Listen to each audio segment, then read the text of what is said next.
Marunong siyang rumespeto at alam niya ang pakiramdam kapag may kausap na ibang lalaki ang kanyang nobya. Yun nga lang sa kaso ni Atasha ay mas malala dahil pasekreto. Sa puntong iyon ay naramdaman ni Sus ang pag-vibrate ng kanyang cellphone. Kinuha niya iyon at nakitang si Jeff ang tumatawag. "Nasaan ka?" tanong ni Jeff. "Nandito po ako sir sa service truck. May problema po ba?" "Pupunta ka ngayon din dito sa beranda. May gusto lang ako sabihin sa'yo." Utos ni Jeff. Sabay ibinaba ang tawag. Dahil sa tanaw naman mula sa service truck ang beranda ng mansyon, ay nagtatakan tumanaw roon si Zeus. Nakita niyang may nasa 5 katao ang naroon kasama na si Jeff. Ang mas ikinataka niya ay sina Trevor ang kasama nito. Narating ni Zeus ang beranda na may kalmado lang na ekspresyon sa mukha. Kahit may duda na siya sa maaaring rason kung bakit siya nandito, ay para sa kanya hindi naman kawala nang matanggal siya sa trabaho. Iyon lang naman ang nakikita niyang maaaring dahilan kung bakit kasama ngayon ni Jeff, sina Trevor. Malamang na siniraan siya nito kay Jeff na, syempre, ay may kasamang suhol upang tuluyan siya matanggal sa trabaho. Bukod pa rito, alam na ni Sus ang baho ni Jeff. Kapag may nag-abot sa kanya ng salapi upang may ipatanggal na empleyado ang isang mayamang kliyente, ay hindi ito nagdadalawang isip na sumunod, maliban na lang kung kakilala o kalapit nito ang empleyado. Pero siya, sino nga ba naman siya sa mata ni Jeff? Isang pulubing kinupkup lang ni Divina upang maisalba ang pag-aaral. "Sir, ano pong problema?" Bungad na tanong ni Zeus. Napadako pa ang tingin niya sa isang lalaking kasama ni na Trevor. Siya ang lalaking sa tingin ni Sus ay nobyo ni Kina. Bakit siya nandito? Kakilala niya ba sina Trevor? "Here's the thing, Sus. Nalaman ko mula kay Mr. Zurich na may pinagdadaanan ka ngayon. Magkaparehas ba kayo ng pinapasukang paaralan ni Mr. Zurich?" Tanong ni Jeff. "Yes, sir." Tipid na tugon ni Zeus. "In that case, these 3 friends of yours are really concerned about your mental health. Dahil daw sa nangyaring paghihiwalay niyo ng kasintahan mo, ay na-depress ka ng lubusan at medyo nababaliw ka na raw minsan. I'm sorry to hear that you're in a such difficult situation." Tila may pag-aalala ang pagkakasabing iyon ni Jeff pero alam naman ni Sus na tanggap lang yon. Napaismid si Sus. Sinabi rin ba ni Trevor kay Jeff na ang dahilan ng paghihiwalay nila ni Atasha ay si Trevor din mismo? "Here, take it. Gamitin mo yan para magpa-psychiatric check-up ka. Kapag ang resulta ay okay naman, pwede ka na ulit bumalik sa amin upang muling mag-apply. Make sure na dalhin mo ang result." Sambit pa ni Jeff habang pilit ang ngiting inaabot kay Sus ang pera. Pinaningkitan ng tingin ni Sus si Jeff. "Tinatanggal niyo po ba ako sa trabaho?" Tanong ni Sus kahit na inaasahan niya na iyon. Hindi agad nakatugon si Jeff, sa halip ay tinignan niya muna si Trevor. Alam ni Jeff na makapangyarihan ng pamilya Zurich, pero hindi naman siya nagpasok kay Sus sa trabaho. Kapag nalaman ni Divina na tinanggal niya si Sus nang walang pahintulot, ay baka siya pa itong ireklamo ni Divina sa kanilang boss at siya pa itong masisante. Higit na mas makapangyarihan ng kanilang boss kumpara sa pamilya Zurich, kaya kahit papaano ay hindi niya maiwasang mag-alala. Marahan tumangulan si Trevor kay Jeff. Tiwala naman si Jeff kay Trevor kaya determinadong tinignan nito si Zeus.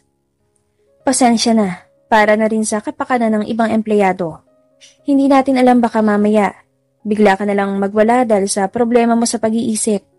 Kaya kung ako sa'yo, tanggapin mo na tong pera. Tulong na rin ng kumpanya sa'yo to. Siyempre, bukod pa rito ang sahod mo na pwede mong balikan sa katapusan." Sambit ni Jeff. "That's right, Zeus. Nag-aalala lang kami sa kalagayan mo. Even though you're feeling depressed, you're still working. Ito marahil siguro ang rason kung bakit medyo lumuluwag na ang tornilyo mo. Dahil na syempre sa sobrang stress." Gatong naman ni Trevor na halata namang nangaasar lang. Mahinang natawa si Sus habang nagpalipat-lipat kay Jeff at Trevor ang kanyang tingin. Pagkatapos ay nailing. "Kawawang Jeff, hindi mo alam kung anong klase ng pintuan ang binubuksan mo. Ang pintong yon ay patungong kawalan.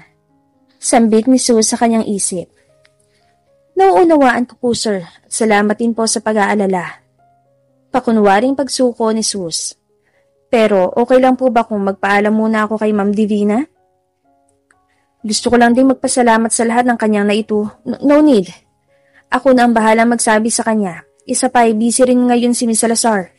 You can leave now para makapagpahinga ka na. Putol ni Jeff kay Sus na sinundan ng awkward na pagtawa habang nakaunat pa rin ang mga kamay at iniaabot ang pera. Hinahanap niyo ba ako? And who's leaving? Sabay-sabay silang napalingon kay Divina na kararating lang. Kasunod nito ang isang middle-aged na lalaki na isa ring manager ng restaurant. Siya ay walang iba, kundi si Joey Alanis. Napakurap-kurap pa ang mata nito nang makita si Sus. Mr. Lawrence? Mr. Lawrence? What were you doing here? Did my father invite? Agad na napahinto si Joey sa kanyang sasabihin nang mapagtanto ang suot ni Sus. Ang galak sa kanyang mukha ay naglaho. Naalala ni Joey ang senaryo sa Lawrence Restaurant. Halos lahat ang naroon ay nakakunot ang noong napatingin kay Joey. Kilala nila si Joey bilang isang tagapagsilbi ng pamilya de la Vega. Kahit ang mismo ang sariling pamilya ni Joey ay mataas ang tingin ng mga ito sa kanya, lalo na si Javier na siyang pinuno ng kanilang pamilya. Paano ang isang tulad niya ay kakilalang isang tulad lang ni Sus? Bukod pa roon ay tila napakagalang ng pagtawag niya kay Sus. Magandang gabi po, Manager Alanis. Kumusta na po ang kalagayan niyo? Okay na po ba ang pakiramdam niyo? Muling napakurap-kurap si Joey dahil sa naging tanong ni Sus. Hindi niya alam ang kanyang isasagot kaya sumabay na lang siya. Oo. Medyo okay ng pakiramdam ko. Tugon nito pagkatapos ay kunwari pa napahawak sa kanyang batok. Is Mr. Lawrence still pretending to be poor? Takang tanong ni Joey sa kanyang isip. Sa pagkakaalam niya ay tapos ng poverty training ni Sus bago pa man ito nagpunta ng Lawrence. Kung ano man ang dahilan ni Sus kung bakit nagpapanggap pa rin itong mahirap ay hindi niya dapat pang malaman yon. Wala siyang ibang pagpipilian kundi ang sumabay na lang sa pagpapanggap ni Sus. Nalipat naman lahat ang mga nagtatakang tingin kay Sus. Kilala mo ba si Mr. Joey Alanis, Sus? Usisa ni Divina. Opo, ma'am. May grupo po ng kalalakihan nagtangka noong magnakaw kay Mr. Alanis kaya iniligtas ko siya sa kanila. Inalukan niya rin po sana ako ng trabaho sa Lawrence Restaurant pero tinanggihan ko lang po iyon dahil nga may pinapasukan ako. Pagsisinungaling ni Sus. Hindi niya maiwasang matawa sa kanyang kalooban dahil sa iyon naman ang pumasok na ideya sa kanyang isip. Nagulat sila sa ikinawento ni Sus, lalo na sina Trevor. That's impossible. Nakatawang sambit ni Trevor kay Sus. Nagbibiro lang po lalaking to, hindi po ba? Baling niya kay Joey. Kahit na medyo natatawa si Joey sa naging palusot ni Sus, syempre ay pinatotohanan niya ito. Totoo ang sinasabi ni Mr. Lawrence. Kung hindi dahil sa husay niya sa pakikipaglaban ay baka napano na ako noong mga oras na yon. Napatango-tango naman si Divina sa sinabi ni Joey. Iyon pala ang rason kung bakit parang iginagalang ni Joey si Sus. Hindi niya rin akalain na mahusay pala sa pakikipaglaban si Sus. Samantala, si Matthew naman ay hindi pa rin makapaniwala sa ikinawento ni Sus. There's something fishy in here. Sambit niya sa kanyang isip. Kilala ni Matthew si Sus simulat sa pool pa lang na tumapak ito ng laberan niya. Isa na ngang pulube, wala pang katale-talento. Isa pa ni minsan ay hindi ito nanlaban sa mga nambubuli sa kanya, na ibig lang sabihin ay hindi talaga marunong si Sus sa pakikipaglaban. Hindi ako naniniwala sa'yo. Malakas ang pagkakasabing iyon ni Matthew habang nakatingin kay Sus. Hindi ako naniniwalang magagawa mo ngang ipagtanggol si Mr. Alanis sa mga masasamang loob. I know you very well, Sus. You can't lie to us. Determinado ang boses na iyon ni Matthew. Siniko ni Trevor si Matthew. Si Joey na mismo ito nagpatotoo sa sinabi ni Sus kahit hindi rin siya naniniwala. Are you out of your mind? Si Mr. Joey? Naputol ang pagbulong ni Trevor kay Matthew nang muling magpatuloy sa pagsasalita si Matthew. Hindi po ako naniniwala sa iyo, Mr. Alanis. Kahit anong klaseng talento ay wala ang lalaking to. Pakikipaglaban pa kaya? I think he tricked you. Napatingin sila kay Matthew. Anong ibig sabihin niyan sabihin na niloko lang ni Sue si Joey? What do you mean, Matt? Tanong ni Trevor. Napangisi si Matthew. He doesn't even know how to defend himself, not to mention other people. Kaya para sa akin, ang totoong nangyari ay malamang nakasabwat ni Zeus ang mga umatake kay Mr. Alanis. Tapos kunwari sumaklolo siya at kinulungan si Mr. Alanis para makuha ang kanyang loob. That's it. Paliwanag ni Matthew. Napangisi rin si Trevor dahil sa sinabi ni Matthew at agad na sumang-ayon. Good point. Kahit bago lang ako sa Laberania, ay sapat ng ilang buwan para makilala ko ng husto ang lalaking ito dahil sa kanyang kasikatan bilang isang good-for-nothing at isang talunan. In my opinion, what Matt said is true.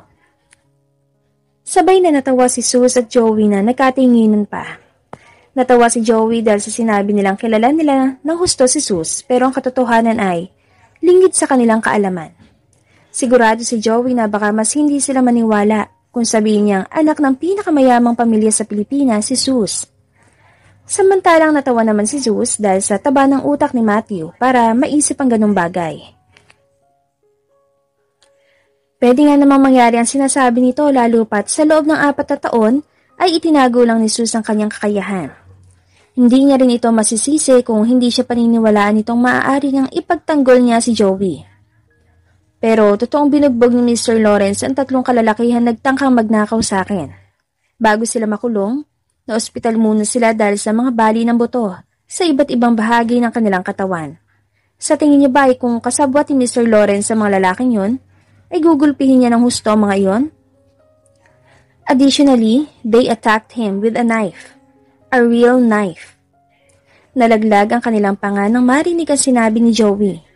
Ganun ba kahusay si Zeus sa pakipaglaban upang mapatumban 3 armadong kalalakihan? Natahimik naman sina Trevor at Matthew na napatitig lang kay Zeus. Totoo ba talagang mahusay sa pakikipaglaban si Zeus? Hindi naman siguro magsisinungaling si Joey sa kanila, hindi ba? Tiningnan ni Zeus nang may pasasalamat sa mata si Joey dahil sa pagsalba nito sa kanya, kahit na medyo exaggerated ang pagkukwento nito. Tumangulang ng bahagya si Joey bilang pagtugon ng walang anuman. Pinasobrahan niya ang kanyang pagkukwento upang takutin sina Trevor. Napansin niyang tila hindi maganda ang pagtrato ng mga ito kay Zeus base sa kung paano nila ipaliwanag ang pagkatao nito. Sigurado naman ay lulubayan na ng mga ito si Zeus dahil sa kanyang sinabi. Well, it makes sense if that's the case. Hindi ko alam na isa palang bayani ang isa sa mga empleyado namin. Natutuwang sambit ni Divina. Bakit hindi mo ipinaalam sa amin, Zeus? Iniligtas mo lang naman ang tagapagsilbi ng pamilya de la Vega at panganay na anak ni Lord Javier. Maari ka nilang bigyan ng pabuya dahil sa kabayanihan mo. Kahit na mahusay sa pakikipaglaban si Zeus, alam ni Divina kung anong klase ng pamumuhay meron ito. Malaking tulong kay Zeus kung sakali man bigyan siya ng pabuya ng 2 pamilya. Hindi na po kailangan, ma'am. Masaya na po na iligtas ko si Manager Alanis. Nakangiti sambit ni Zeus. I know that you're very kind and humble, but I insist. At least, kailangan nilang malaman ang kabayanihan ginawa mo kahit na tanggihan mo ang kanilang pabuya. Pagpupumilit ni Divina. You have skills in fighting, Zeus. You managed to defeat 3 armed people. Maraming mas magandang oportunidad at trabaho naghihintay sa'yo tulad ng personal bodyguard. Higit na mas malaki ang sahod noon kaysa sa trabaho mo ngayon.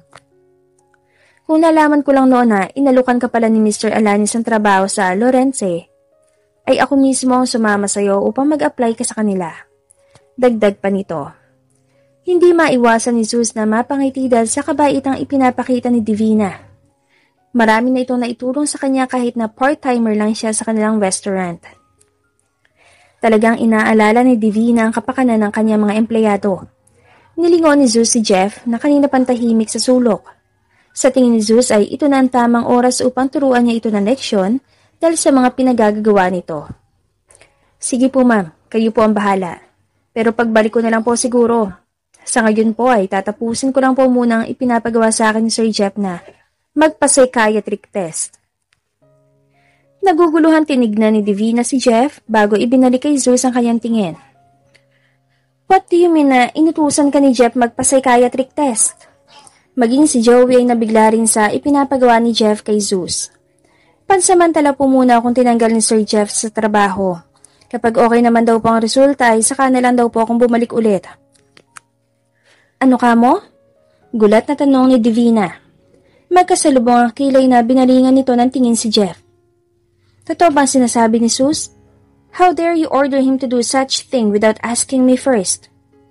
Napalunok si Jeff. Tiningnan niya si Trevor pero pinandilatan lang siya ng mata nito. Kasama sa usapan nila na kahit anong mangyari ay walang makakaalam na si Trevor ang nag-utos sa kanya na tanggalin si Zeus sa trabaho, kung hindi ay madadamay ang buong pamilya niya. Napansin naman iyon ni Zeus kaya napangisi siya.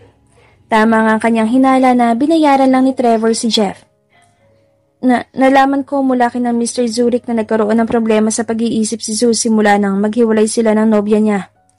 Nag-aalala lang po ako sa kapakanan ng ibang empleyado dahil hindi po natin alam ang maaring mga magawa ni Zeus sakaling. Nahinto ang pagpapaliwanag ni Jeff nang lumapit si Zeus sa kanya. Nagulat siya nang ipasok ni Zeus ang kamay nito sa bulsa ng kanyang pantalon.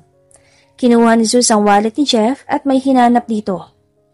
Anong ginagawa mo? Huwag mong Muling nahinto si Jeff sa kanyang sasabihin ng papel na mula sa kanyang wallet. Nakapagtataka, bakit mayroon kang cheque na nagkakahalaga ng 10,000 dolyar na may pangalan at pirma ni Trevor? Tanong ni Zeus. Wala nang paggalang sa tono ng boses niya. Binayaran ka rin ba niya tulad ng ginagawa ng ibang nag-uutos sa'yo na magtanggal ng empleyado? Kahit na inosente naman o wala namang problema sa trabaho? Yan ay... Hindi alam ni Jeff kung ano ang kanyang sasabihin kaya tinignan nito si Trevor. Anong karapatan mong pagsuspetsahan ako? May pruweba ka bang ibinigay ko ang checkang yan kay Mr. Suarez bilang kabayaran sa pagpapatanggal niya sa'yo? Galit na singhal ni Trevor kay Zeus. Pruweba? Madali lang namang malaman kung para saan nga tong checkang to. Kayo mismo ang magsasabi ng pruweba sa amin. Naguguluminahang napatingin sila kay Zeus. Sigurado pa si Zeus sa kanyang ibinibintang kay Trevor at kay Jeff? At paano niya iyon mapapatunayan? Kampanting pinagmasdan ni Zeus si Jeff at Trevor. Bawat isa sa inyo ay magbubulong kay Ma'am Divina kung para saan ang checking ito.